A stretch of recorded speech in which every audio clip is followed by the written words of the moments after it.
Hello friends, आज हम लोग पढ़ने जा रहे हैं ऑक्सिलरी के पार्ट 3 के बारे में। इससे पहले वाली वीडियो में हम लोगों ने ये पढ़ा था कि कहाँ पर पढ़ सकता है यूज़ होता है, कहाँ पे पढ़ रहा है यूज़ होता है, कहाँ पर पढ़ रहा होगा यूज़ किया जाता है। पढ़ा था, पढ़ रहा होगा या पढ़ सकता है। किसी भी काम को फोर्सिबली अगर काम करते हैं तो वहाँ पर किस तरह से हम लोग इंग्लिश में ट्रांसलेट करते हैं। तो आज हम लोग पढ़ने जा रहे हैं चाहिए के अर्थ में। आखिरी की मात्रा, हम लोगों में जो सेंटेंस हम लोग ट्रांसलेट करते हैं उसमें आखिरी की मात्रा का अहम रोल होता है, जो कि हम लोग यहाँ लिख के चल रहे हैं। बस इसमें हम लोगों को प्रेजेंट, पास्ट और फ्यूचर को देखना होता है, बस और कुछ भी नहीं।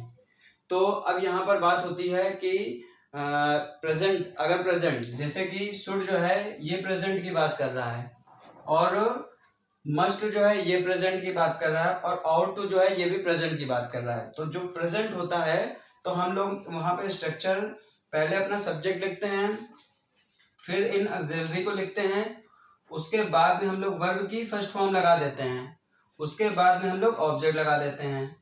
जबकि पास्ट में क्या होता है कि ये पास्ट है और ये पास्ट है, ये दोनों पास्ट है। ऐसी सिचुएशन में हम क्या करते हैं कि हम लोग सब्जेक्ट लगाते हैं, उसके बाद में ये ऑक्सिलरी लिखते हैं। ऑक्सिलरी लिखने के बाद में हम लोग वर्ब की थर्ड फॉर्म लगाते हैं, और उसके बाद में हम लोग ऑब्जेक्ट लगा देते हैं।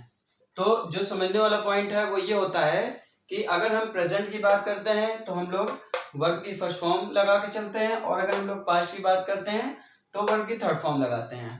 अब चूंकि हमने इससे पहले वाला जो बताया था उसमें कुड हैव, मस्ट हैव या may have to, might have to, is am are having to, was were having to, will be having to, हमने इसके बारे में बात किया था। तो उससे भी पहले वाली वीडियो में हम लोग ने नॉन फाइनाइट पढ़ा था। नॉन फाइनाइट में हम लोग ने इन्फिनेटिव पढ़ा था। हम लोग ने एक चीज उसमें मेंशन किया था कि टू के बाद आने वाली वर्ब हमेशा फर्स्ट फॉर्म होती है।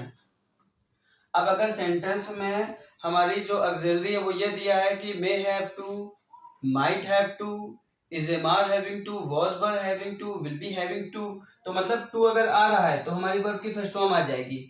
और अगर टू नहीं आता है, केवल हैव आ रहा है, ठीक है ना, तो वहां पर हम लोग वर्ब की थर्ड फॉर्म का यूज करेंगे, ना कि फर्स्ट फॉर्म। अब यहाँ पर क्या है, शुड हैव आया है। अगर यहाँ पर शुड हैव टू होता तो हम लोग यहाँ पे वर्ब की थर्ड फॉर्म ना लगा के फर्स्ट फॉर्म में ही उसको बना देते हैं। लेकिन यहाँ पर जिस हिसाब से वो यूज किया जा रहा है, ये प्रेजेंट की बात कर रहा है तो हम लोग वहां प्रेजेंट का रूल्स लगा रहे हैं, लेकिन ये पास्ट की बात कर रहा है तो पास्ट का रूल्स लगाएंगे। आप अगर बोलेंगे कि मुझे अपना काम करना चाहिए, देखो हम लोगों ने जितनी भी ग्रामर पढ़ी है अब तक के सब में हम लोगों ने एक कॉमन चीज देखी है कि आखिरी की मात्रा और हमारा जो एक बेस सेंटेंस, जैसे कि मैं अपना काम करता हूँ, मैं अपना काम कर रहा हूँ, मैंने अपना काम किया है, या मैं 2 घंटे से अपना काम कर रहा हूँ, मैं अपना काम करता हूँ, मैंने अपना काम किया, मैं अपना काम करता था। तो ये कॉमन क्या है कि हम लोग एक ही बेस सेंटेंस को लेकर चलते हैं, क्योंकि अगर हम बेस सेंटेंस को लेकर चलते हैं तो हमको एक बात क्लियर हो जाती है कि हम लोगों को सारे सेंटेंस को एक ही फॉर्मेट में बनाना होता है।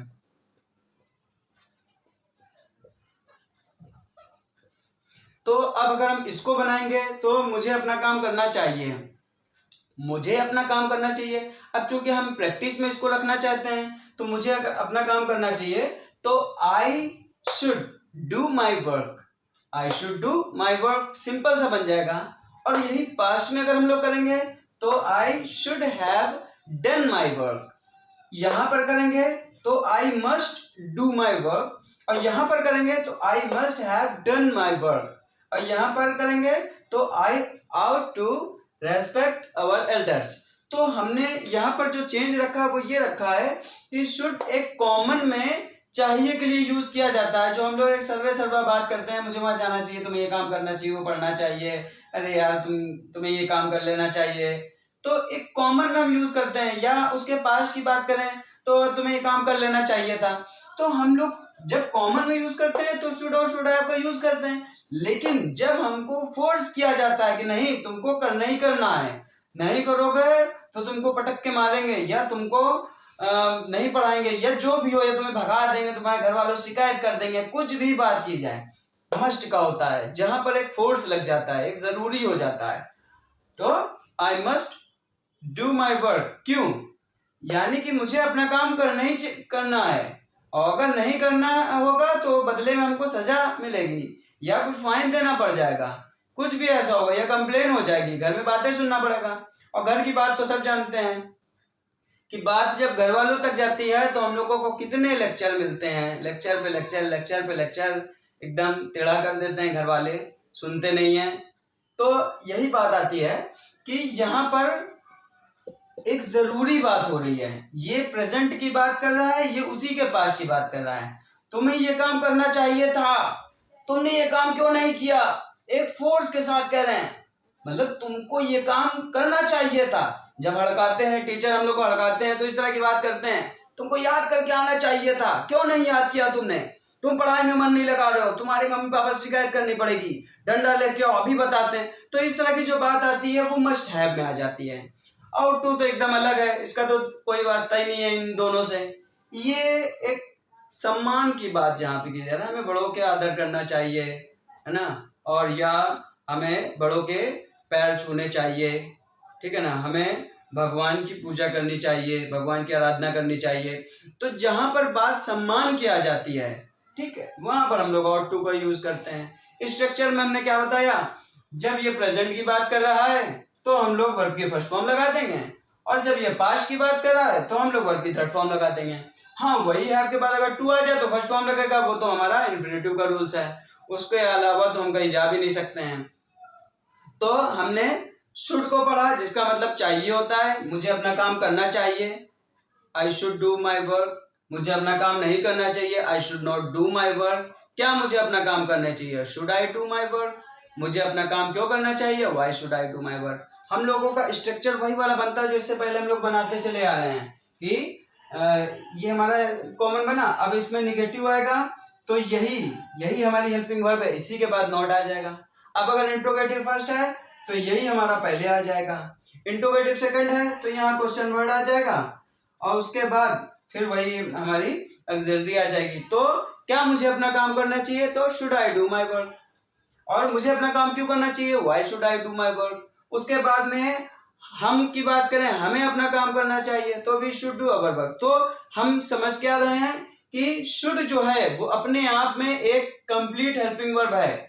अगर हम आई की बात करते हैं, वी की बात करते हैं, you, they, he, she, Ram, Sita, Ram और सीता, अगर हम उनकी बात करते हैं सबके साथ हमारा शुड ही आएगा। वैसे तो हम लोग इस बात को जानते हैं कि शैल का जो पास्ट होता है वो शुड होता है, और कैन का जो पास्ट होता है वो कुड होता है, विल का जो पास्ट होता है वो वुड होता है। तो इस तरह से हम लोग तो बचपन से पढ़ते चले आ रहे हैं, लेकिन अब यहाँ पर हम उनके अलग रूल्स के बारे में पढ़ रहे हैं। शुड का मतलब चाहिए के अर्थ में होता है, और शुड हैव का मतलब चाहिए था के अर्थ में होता है। मस्ट का यूज अवश्य चाहिए के अर्थ में होता है, मस्ट हैव का यूज अवश्य चाहिए था के अर्थ में होता है। और आउट टू सम्मान के लिए किया जाता है, विद ऑनर, विद रेस्पेक्ट। अगर किसी को बहुत ज्यादा इंपॉर्टेंस दे रहे हैं तो वहां पर आउट टू लगा देंगे, और कॉमन में शुड लगाएंगे, ठीक है ना। कोई अगर बड़ा हम अगर बड़े की बात कर रहे हैं तो हम वहां पे आउट टू लगा देंगे, बड़ा हमारे बारे बात कर रहा है तो वो मस्ट लगा देगा, क्योंकि अगर हम उसकी नहीं सुनेंगे तो वो कुछ ना कुछ खींच के मार देगा, हम कुछ कर भी नहीं पाएंगे, क्योंकि छोटे भाई छोटा आदमी तो बीमारी ही खाता है, ठीक है ना। बड़े पूरा एकदम पूरा अधिकार रखते हैं, ठीक। तो आज के लिए हमारा इतना काफी है।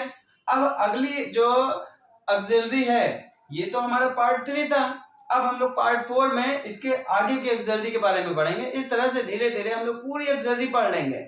हम लोग ने पूरा टेंस पढ़ लिया, हम लोग ने नॉन फिनाइट पढ़ लिया, अब ऑक्सिलरी पढ़ रहे हैं। हमने पहले बोला था कि कुछ चीजें हैं जिसको अगर हम लोग अच्छे से पढ़ते हैं, मन लगा के पढ़ते हैं, तो 101% हम लोग को बहुत अच्छी अंग्रेजी आ जाएगी। और जैसा कि पिछली वीडियो में हमने क्या बताया था कि एंट्रेंस, सरकारी नौकरी हर किसी को चाहिए होती है।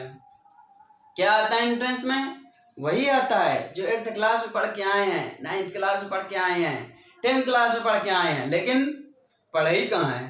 तो पास होने के लिए पढ़ लेते हैं, पास होने के लिए पढ़ लेते हैं, इसलिए दोबारा तो एंट्रेंस में एडमिशन लेना पड़ रहा है, इसीलिए फीस देनी पड़ रही है एक्स्ट्रा। भाई 8th क्लास 9, 10 की फीस उतनी नहीं होती है, लेकिन एंट्रेंस की बहुत ज़्यादा होती है। वही चीज़ को वो लोग पढ़ाते हैं, बस ये है कि वो शॉर्टकट बता देते हैं, रट्टा मारने का आसान तरीका बता देते हैं, लेकिन मारना तो रट्टा ही पड़ता है ना। अब यहाँ पर हम लोग समझ के चल रहे हैं, समझ जाएंगे, एंट्रेंस की जरूरत नहीं। इंग्लिश में ज्यादातर बच्चों को प्रॉब्लम्स होती है, जिसकी वजह से क्या है कि उनको इंग्लिश अच्छी नहीं लगती है। लेकिन सॉल्यूशन ये नहीं है कि हमें अच्छी नहीं लगती है, सॉल्यूशन एक ये भी तो हो सकता है कि हमको इतने अच्छे ढंग से बताया जाए कि हमें समझ में आ जाए। जैसे आज हम लोग पढ़ रहे हैं, हम लोग ने तीसरे पार्ट में ऑक्सिलरी पढ़ी।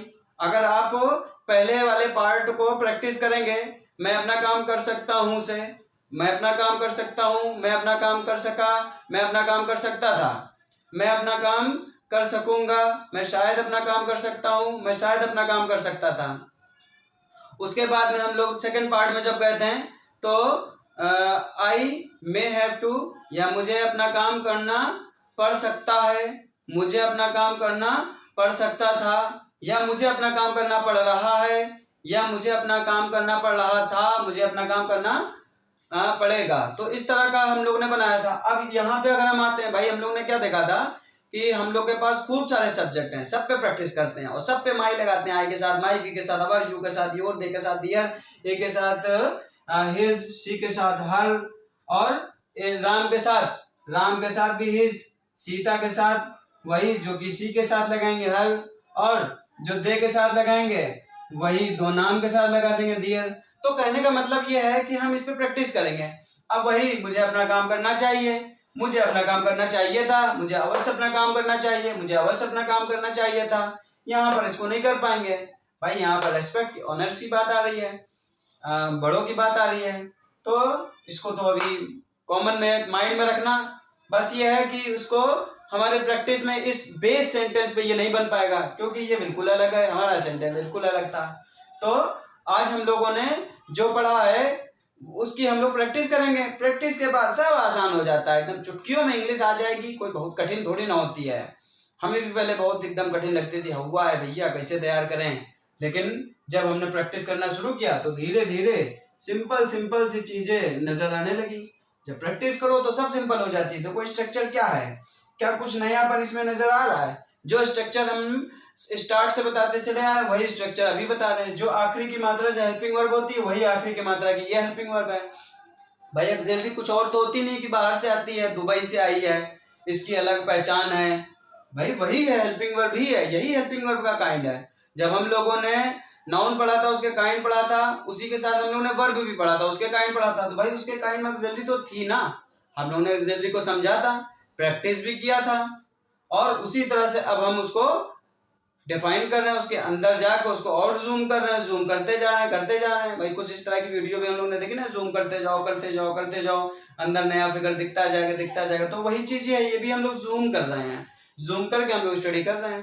तो आज के लिए इतना काफी है, बाकी ऑक्सिलरी का अगला पार्ट अगली वीडियो में देखने को मिलता है। आज के लिए good bye and thank you for watching carefully.